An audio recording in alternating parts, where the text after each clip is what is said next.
So you've done the work. You've sat in your therapist's chair. You've read the books. You've downloaded all the different apps. And you've practiced deep breathing exercises, all of these different modalities. And you probably know how to reframe your negative thoughts. And you can probably explain your childhood trauma better than most licensed clinicians. And yet, the moment your partner uses a specific tone of voice, or your boss sends you that vague email, or you just feel invisible in a crowded room, you're completely gone. Your chest tightens, your jaw locks, and before you can even catch yourself, you're either raging, people-pleasing, or just totally shutting down. And then the worst part, the shame hits. Why did I do that again? I know better than this. What the hell is wrong with me? So if you're exhausted by your own reactions and sick and tired of trying to manage your emotions, I need you to hear something. You are not broken. You are not defective. You're just simply using the wrong tools. And that's because most of what the personal development world teaches about emotional regulation and coping skills is essentially putting a Band-Aid over open heart surgery. You can't skill your way out of a childhood emotional blueprint.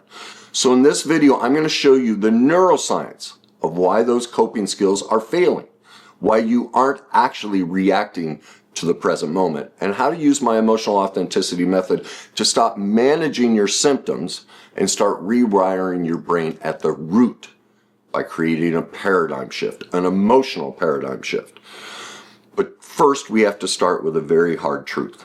Whether it's emotional intelligence, cognitive behavioral therapy, dialectical behavior therapy, and even internal family systems, all of them operate on one massive fundamental flaw. They assume that you can think or skill or manage your way to change. So they'll tell you, just change your thoughts, use a coping skill, or talk to your fragmented parts. And if you do that, you'll change your feelings. But here's the scientific proof that shatters all of that. Your thoughts do not control your emotions. I gotta say this again because everyone thinks it's different. Your thoughts do not control your emotions. Your emotions control all of your thoughts. So I want you to think of your thoughts like lawyers for your emotions. So your thoughts don't care about the objective truth. Their only job is to argue whatever case your underlying emotional system hands them. So if your childhood emotional blueprint says, I'm unworthy or I'm unsafe, your thoughts will immediately build an entire logical argument to prove that. Now, just a couple years ago, Dr. Lisa Feldman Barrett, one of the top neuroscientists in the world, she proved that feelings actually drive your next thought and perception, and what they do, those feelings create predictions, all based on your past, your earliest emotional experiences. So you aren't reacting to that boss's email in the present or your partner's sigh or tone. See, your brain is categorizing your bodily sensations based on those earliest past emotional experiences, and they use that, your brain uses that to predict what you should do in the present moment.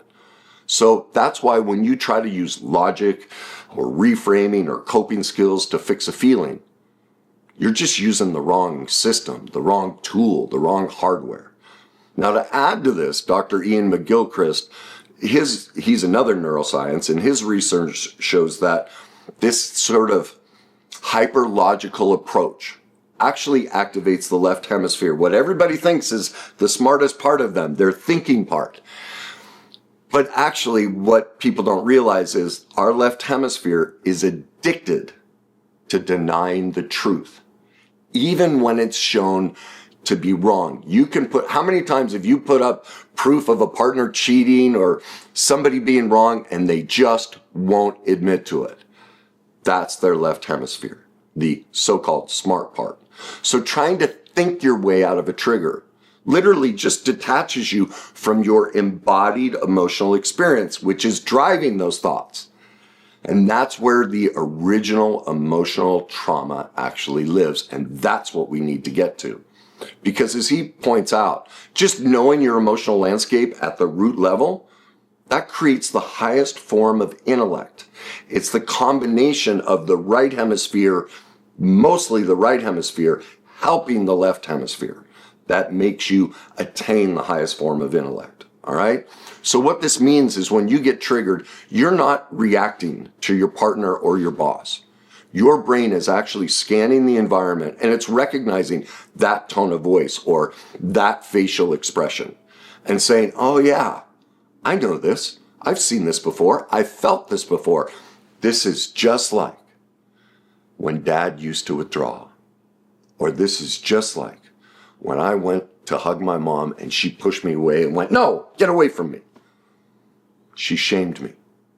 See, your brain is predicting the present based on your childhood emotional blueprint, your earliest emotional experiences. And when that happens, your adult authentic self gets thrown into the backseat of the car and your wounded, shame-based child just grabs the steering wheel and starts playing Grand Theft Auto with your life, just crashing into trees and people and relationships. So you don't need a breathing technique to calm that child down. It won't do it. And you don't need to break yourself into parts. That just actually keeps you more detached. What you need is to take the wheel back at the root level of the emotion that got created way back there. And I'm going to show you how to do that in a way none of those other programs tell you or show you how to do. But first, to understand why those coping skills, because their heart's in the right place. They're wanting to help you, whether it's CBT, DBT, IFS, all of those. Their intention is good, but their process is limited and faulty. So I want to show you how to take that wheel back. And you have to understand, to do this, you have to understand the invisible engine that's running your life. And that's something I call your worst day cycle. So long before you ever had language or even logic, in the first 3 years of your life, you absorbed the emotional climate of your home. So if your home was chaotic, or critical, or emotionally distant, or inconsistent, or there was a divorce, or a parent was sick, or had their own mental health issues, or one parent worked a lot, you experienced trauma. Now, I need to be clear, most people think trauma is some sort of horrific event. It's not. Trauma is any negative emotional event. Well, we've all had thousands of those in childhood. Therefore, all of us have been traumatized as children. Now, because of that, the trauma creates stage 2 of the worst day cycle, fear. And so what happens is your nervous system became basically wired to anticipate danger, rejection, inadequacy, inconsistency, whatever the emotional environment was of your childhood. But because a child can't blame their parents, because a child can't defend themselves against their parents' perfect imperfections. This isn't about blaming parents. We're all human. We all have our moments, all right? But a child can't do anything about it. Because when we can't defend ourselves from our parents' perfect imperfections, and we can't give their unhealed pain back to them, it threatens our survival. And so what a child does is they go into shame. They blame themselves. And that's the 3rd stage of the worst day cycle. And shame isn't just feeling bad. It becomes an identity. So it's the deep sort of wordless belief that something's defective in me. I'm the problem. I'm not enough. I'm unlovable. So do you see, shame is a self-character assassination. It's a determination that who I am as a person is not enough, bad, unlovable, or a problem. But nobody can live in that pure shame. Like, think of that. Sit in that thought for a minute and that feeling. Too big, even if you're 60 years old right now. It's too painful. So what your brilliant childhood adaptive brain did is it created the 4th stage of the worst day cycle, denial. And in denial, you created a survival persona, a mask designed to protect you from ever feeling that shame again, that character assassination. So maybe for you, your survival persona is the overachiever. So you're just trying to prove your worth through your success. Or maybe you're the people pleaser and can't say no. And so you abandon all of your needs just to keep the peace, just to keep people from leaving. But maybe for others, you're the avoidant intellectual. And so you just detach from emotions entirely and you try to think your way through everything. You're blank and numb.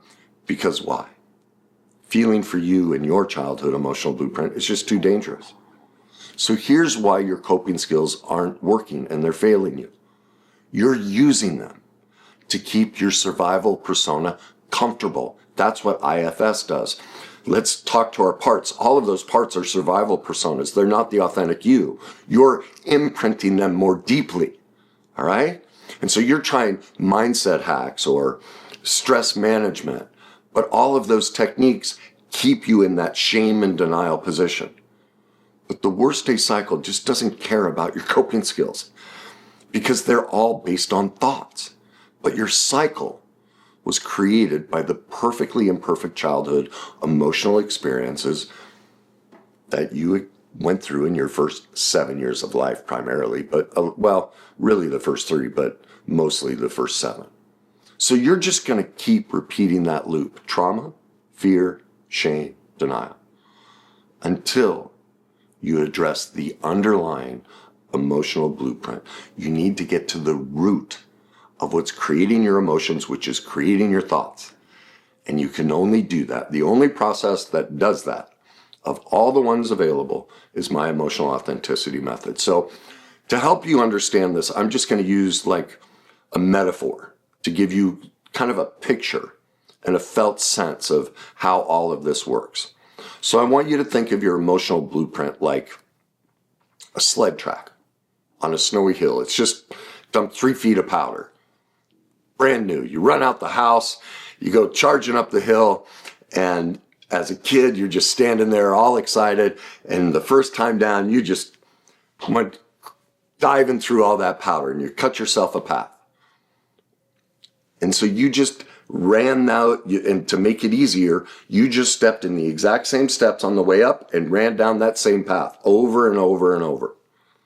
You just did it again and again and again, reacting the same way to the underlying trauma, fear, and shame and denial.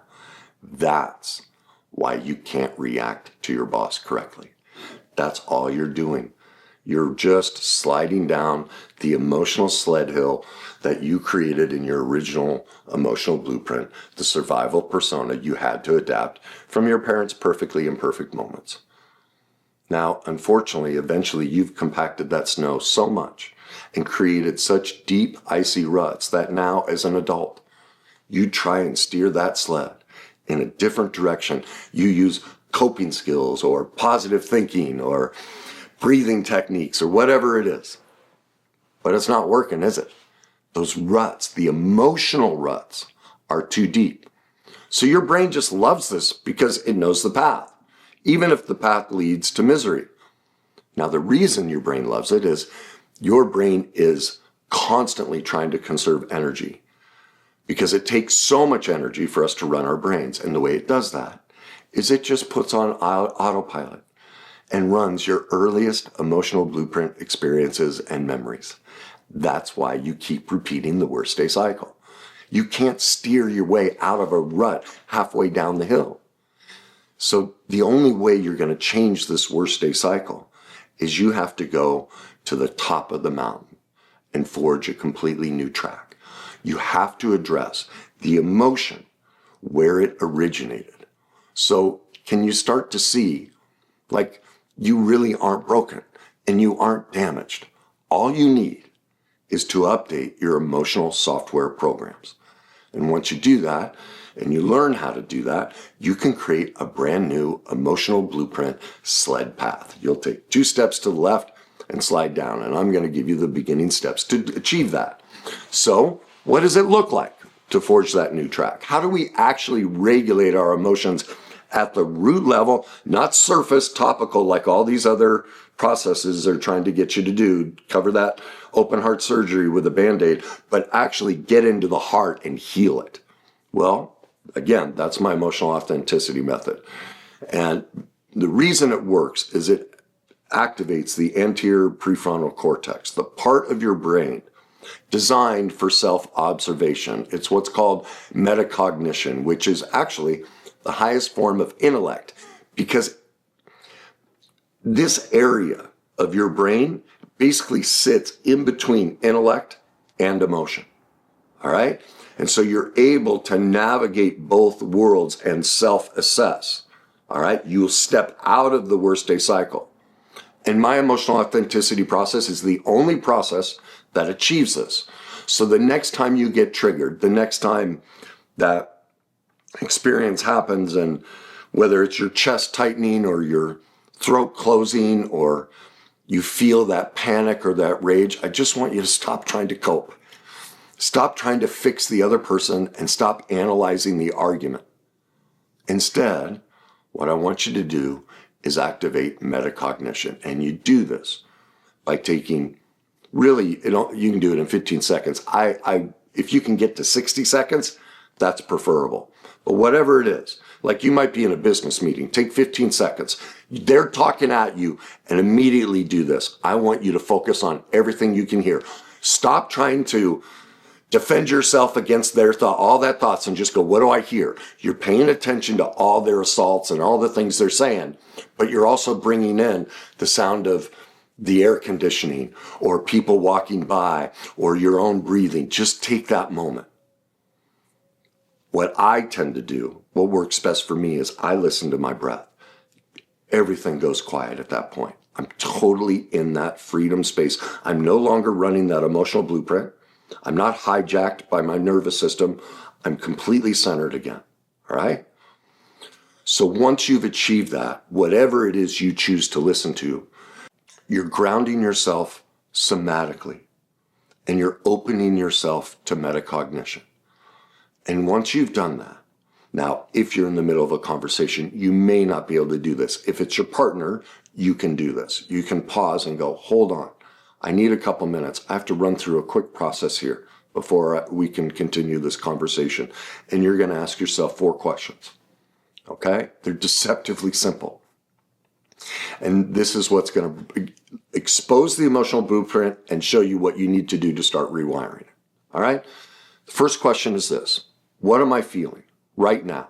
Not the story, don't get into the facts of what just happened, but how did the facts of what just happened, what are you feeling? Angry, sad, scared, helpless, hopeless, overwhelmed, shut down, whatever it is.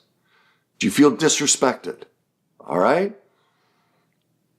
Attached to that, not the story, they're disrespecting me. You've got to stay away from that. Get into, wait a minute, if somebody's disrespecting me, I feel what? I feel less than, inadequate. That's what I want you to tap into with that first question. Whether it's fear, shame, sadness, grab that initial feeling. Then move to question number 2. Where in my body do I actually feel this? Again, we're cementing that metacognition. We're going internal. We're connecting to our somatic landscape. So you might notice that your throat is tight, or your stomach is dropping, or your chest is just on fire, or your head hurts, whatever it is. This bridges the gap between your adult detached cognition and your nervous system, which is what we need to get in touch with, because we need to rewire that nervous system. And so now you're finally present to it instead of reacting from it. All right? Then you move to question number 3. What's my earliest memory of having this exact same feeling and sensation? And this is where that question changes everything. Because for the first time, the answer will totally expose everything I've said and show you why CBT, DBT, IFS, none of those are solving your solution. For the first time, you're going to see, oh my God, he's right. This thought and feeling that I'm having, this emotion, it goes right back to childhood. It takes you to the exact moment that sled track was formed. That's where your emotional blueprint started. And so when you ask this, you'll suddenly realize, oh my God, it's true. I'm not even reacting to my husband forgetting the groceries. I'm actually reacting to the feeling, the first time I felt being invisible to my father when I was 7 years old. And that recognition is the pause. That's the moment. You take the steering wheel and the microphone away from that terrified child inside of you that's been driving that shame-based voice into the trees and everything else, all right? That's the moment your adult self comes online, takes the wheel, takes the microphone out of that shame voice. And once you do that, to get it solidified, you ask question number 4. What would I think and feel if I never had this negative thought or feeling again? What if it wasn't even possible for me to ever feel this sadness and loneliness and this sense of rejection and my stomach tumbling? If that was completely wiped off the face of the earth and was not even possible to feel again, what would be left over? What would I feel then? And that's the moment you reconnect with your authentic self before the emotional blueprint was created. And now you can see this is where, from this place, free of all of that past pain and all of that emotional blueprint software, I can create a brand new sled track and a new hill to climb up to and a new track to form a brand new emotional neural pathway blueprint. And this one you can fill in with emotional meanings, predictions, and definitions so that your brain fires these to change your thoughts and actions. And so unless you're running that 5-step process and you're trying all these other methods, you're just going to repeat them. You might get a minor symptom reduction, like putting a Band-Aid over open heart surgery. It's going to stop a little blood, but it's gushing everywhere else. This is the only process that completely stitches up that open wound. And that's all it takes is those 5 steps. All right? So in other words, as I said, this is the root level solution that no other program is going to offer you. So ask yourself, again, if this feeling was wiped away from the face of the earth and it wasn't even possible to ever think or feel this again, what would be left over? What would you think and feel? Do it right now. Bring up an old feeling, something negative. Maybe it's that you felt ignored. Where is it in your body? Maybe it's right here in your heart. Now ask that question. If this were completely wiped up off the face of the earth, couldn't feel it, what do you feel now? What are your thoughts now?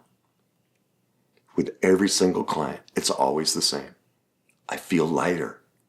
I feel free from the burden of that shame and pain. Oh my God, I see I've been carrying it for decades. I actually feel joy. I feel safe. I feel excited. I feel empowered, confident, safe, secure. Bingo. Congratulations.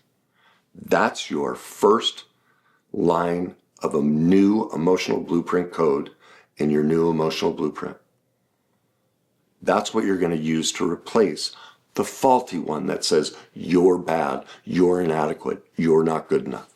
So now you've stepped out of the worst day cycle into the authentic self cycle. Now, I don't have time to, I'm just giving you the basics of my emotional authenticity method.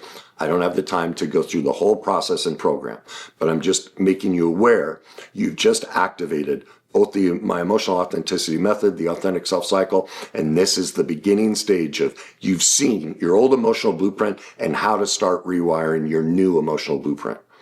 Again, the full rewiring process, it's too extensive to just fit in this video or any of that. That's what my books, classes, my coaching, we map all of that together. But I want you to think now. I want you to look at this. I think you can see clearly that by using that process, that emotional regulation is not about managing your symptoms like all of those other processes have you do. With this process, you can quietly and easily stop just enduring a life you hate. okay? And this process teaches you how to take radical responsibility for your perfectly imperfect parents and the childhood programming that got created. But once you do, both of you can be free, because you're not going to sit in resentment for what they did and how they were imperfect. And so you have forgiveness for yourself and them. So if you're sitting there right now feeling a bit overwhelmed because you've been believing in all of these Band-Aid approaches and you actually felt this thing and it's a bit scary and overwhelming of, wow, it's true. Wow, I have been stuck repeating trauma. Like, that truth can be a bit unsettling. And noticing that you can, change, even if it's good for us, our brain freaks out. So if anything like that is happening and you're feeling overwhelmed and need any sort of immediate guidance, I have something that'll really help you. Just go to my website, kennyweiss.net, and down on the bottom right, you're going to see a conversation button. And that's my new AI brain. I created an AI clone, and I've uploaded my entire life's work. It's like 9 million words of everything I've said or done. It's been programmed to talk like me, everything. It's amazing, actually. It has every book, every framework, every solution I've ever created, and you can tap into directly. Just click that button and start asking it questions. It's completely free to use. And it's literally like having a one-on-one conversation with me. Ask it something difficult. Test it. You're going to see it's going to give you the right answer. So you can talk about your triggers or your relationship struggles, or ask it, tell me more about the worst day cycle or the emotional authenticity method, and it'll give you the exact root cause feedback that I would give you. So go test it out and get the help you need, if you feel like you need something right now. Now, while you're there, you can also take my completely free childhood assessment or emotional blueprint quiz, my emotional blueprint quiz. Both are free. Both will help you identify the exact emotional origins of your worst day cycle and how you're rerunning that sled hill in every area of your life. Now, for those of you who are ready to map out your specific triggers and stop this loop and just get off that track for good, you can, if you want, check out my books or my classes or my emotional freedom assessments or private coaching. Just whatever you do, pick the one that fits where you are in your emotional blueprint, remapping journey. So all of the links to all of that are in the description below this video. Or just do none of that. Just take your time and allow yourself the space to sort of process what you learned in this video and figure out what feels, not think, what feels like the next right step for you. And I just want you to know, whatever choice you make, just know that when you're ready, you now have a root level solution. Not a Band-Aid over open heart surgery, but actually open heart repair. This isn't symptom-based topical approach. This is root level emotional regulation that you're going to be looking for when you're ready for it. It's here. So, okay. Now, one last thing. This may have felt a bit uncomfortable to learn some things about yourself and your childhood. Again, I can't stress enough. You're not broken and you're not to blame. Both you and your parents did the best they could with the information you both had at the time. But now, after watching this video, you know more. And that means you have a choice. You can equip yourself with the tools to do more if you want. So just recognize all that's going on is you're running a faulty program. But programs can be rewritten. So I hope that helped you. I'll see you in the next video.